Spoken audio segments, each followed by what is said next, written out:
Today we're talking about food addiction, and it's a topic that people feel very strongly about. And I'm going to present one viewpoint, and you can disagree. What I'm going to do is try to tell you I'm going to take a head and heart approach. So first I'll tell you some science, I'll review some science, and that's just to kind of open up your mind a little bit by questioning some fundamental assumptions about scientific research done on rats and food addiction in the opioid drug centers in the brain. I'm gonna question some of that research. I'm gonna show you some research. So that's to get you kind of thinking a little more open about the potential that you are not a food addict, that you have the ability to be normal with food, that you are not a sugar addict. And I know there's research, perspectives, intelligent people out there who can disagree on this. And that's okay. And you might feel that it's something that's medical, that is a disease that we might have entrenched positions here. And so I'm going to approach it from a head perspective and a heart perspective. And listen, I hope this is of use for you. If you like it, leave it a thumbs up, leave a comment if you disagree or have questions or want to know the research. I'm happy to dive into it with you. But the first thing is the head, the science. There's a couple things I want to talk about in terms of the science of food addiction. One, questioning the centers in the brain. Two, using Pavlovs dog, the salivating. Talk about that. And then 3, survival. These are all based on evolutionary biology. Let's go into the first one, lights up centers of the brain. This is where you hear the phrase that food, when eaten, lights up centers in the brain, the same centers that drugs do, that opioids do, that heroin does. Basically, food can be as addicting as heroin. And you hear this phrase a lot, and it's true. Like, don't get me wrong, the same, when you put your body in a fMRI machine or neuroimaging, they read the brain centers. They can see that the same, like the hypothalamus, the amygdala, the limbic system, all these different things in your brain, they light up around food. And the same ones when they test heroin people, they light up. So it's the same centers in your brain, but in science, we got to look at are there any other normal situations where drug centers of the brain light up in response to things that we deem normal? And yes, they do. For example, there have been studies that show when mothers look at their children and the children go, "Yay!" like smile, the same centers in the brain of the moms light up, the exact same centers as a cocaine user does when they anticipate cocaine and then ultimately snort it. The same centers in the brain, looking at an infant snorting cocaine, right? Same centers of the brain. Another one is what's it called? When you fall in love and break up. This is a pretty normal event. If someone fell in love, we wouldn't say they were addicted to another person, but the same centers in their brain would show that they're addicted. It's the same lighting up pattern. It's the same lighting up pattern as food. So we say that, sugar and food, you can be addicted, but we never say that you're addicted to falling in love or that even when you, the same symptoms of withdrawal, right? That's one way we characterize addiction. Look at the centers in the brain that are being affected by withdrawal. They become depressed and low energy. And in those circumstances, it's still like addiction. But we never say that's with food. So food, we say, we're addicted. But we never do that with any other thing. And we do it with something. We're addicted to shopping, we're addicted to gambling, but it's the dopamine centers of the brain. And what becomes why people can disagree on this is because it's one thing to know in your heart, in your head. It's one thing to know in your head and understand this theory intellectually that there's dopamine It's another thing to feel the intensity of it.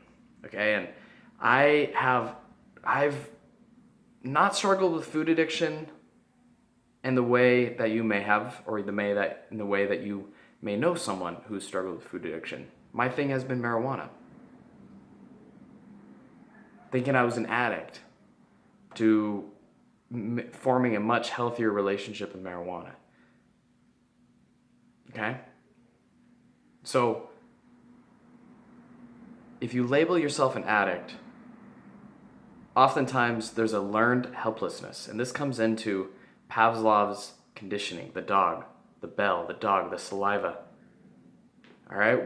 It's dangerous to label yourself as a food addict, because then you can be conditioning yourself to actually be helpless and become a food addict.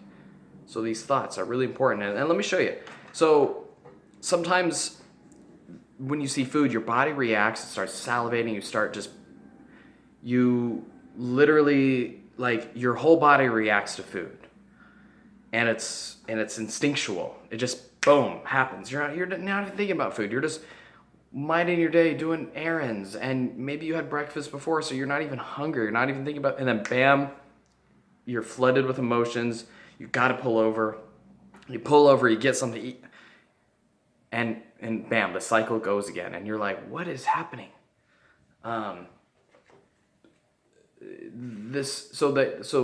That instinctual response, you might think it's food addiction. It might really feel like it, because the power of your body is so instinctual. Just like when in Pavlovs Dogs, they rang these bells and got the dogs to salivate instantaneously. So the dogs probably felt they were addicted, right? You can imagine a dog, oh God, like imagine a dog, I know dogs don't think this way, but a dog, woof woof, bell bell, ooh, food coming, or like saliva. So actually they're not even thinking. Bell rings, saliva, bam. It's like a body reaction. But the thing is that was learned over time. These dogs, when they first started hearing the bell, they didn't drool. Over years of conditioning, it was quicker than years in this experiment, but over a certain period of time of ringing the bell, and then the food would come right away, and the dogs would feel better. Ring bell, food, feel better. Ring bell, food, feel better. The dogs started picking up this pattern. Bell equals food equals feeling better. As soon as they heard the bell, they'd salivate in anticipation they'd feel better. So, if you had used food as a child to protect yourself, because that was the only way you knew how to protect yourself, you might have been conditioned, you have been conditioned over years to instinctively get the food to make yourself feel better again and again and again and again and again and again and again and again. That's become conditioned. It feels like an addiction. But the beautiful thing about Pavlovs Dogs is that they were able to unlearn it. They were able to unlearn it. The essence of unlearning was separating stimulus from response. There's a bell, ding, and then there would be a salivation, and then there'd be food. And so we're learning to separate the bell from the food response. We're going to salivate, but we don't need to get the food. We learn to manage that gap. And if you can do that, if you can lean into that, you gain your power back. But let's go on. The last thing I want to talk about is what's it called? The thing where you eat anything. The thing where you eat anything. That's just the easiest way of seeing it. I'm gonna link a video down below because this concept is really kind of misunderstood, I'd say. Eating anything. I've been trying to clarify it, but it just takes a while for it to go through. And this whole eating anything, it sounds crazy from a food addict. How would eating anything help anything? And the answer comes down to that food is a survival tool for you. And you need to trust that it's there and that it's okay to have food.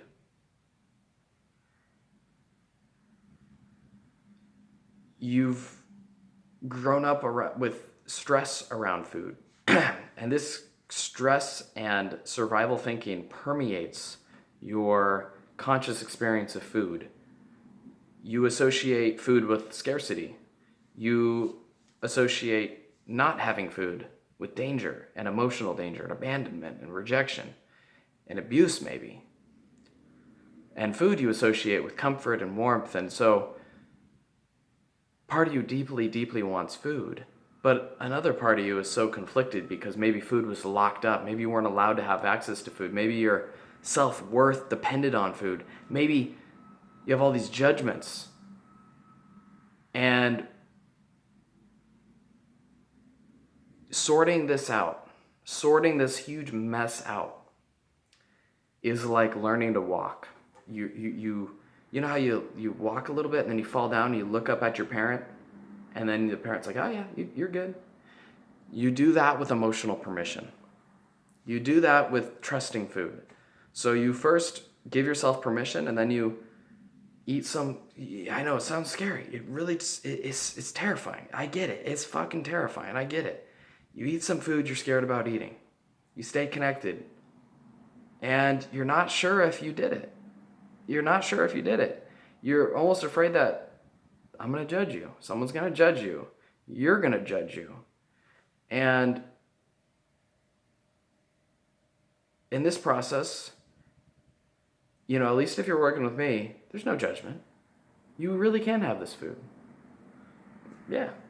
And it's okay if you overeat. There's no judgment. And that non-judgment is a new space for people. A new space for many, many people, the non-judgment thing around food. It's weird. It's very weird. And when you don't judge food, if you can imagine, just like not judging food, not judging yourself for having a food, not judging yourself for having a certain amount of food, just being totally okay with it all. Not creating doomsday scenarios that you're going to keep eating this food. Just right here, it's okay to eat. Bam, feel that feeling of trust in you. And getting those experiences where you are okay. The reason we're afraid of unhealthy foods, it's almost like we fear them, but we fear that they're going to make us fat. We fear that there's all this fear that's oftentimes unexplored. And if you trust yourself, you'll learn to overcome it. So that's I'm trying to start to articulate my thoughts more and more about food addiction. The centers in the brain are the same, and you can unlearn it. It's a learned response. And yes, survival mechanisms do play into account, but when you are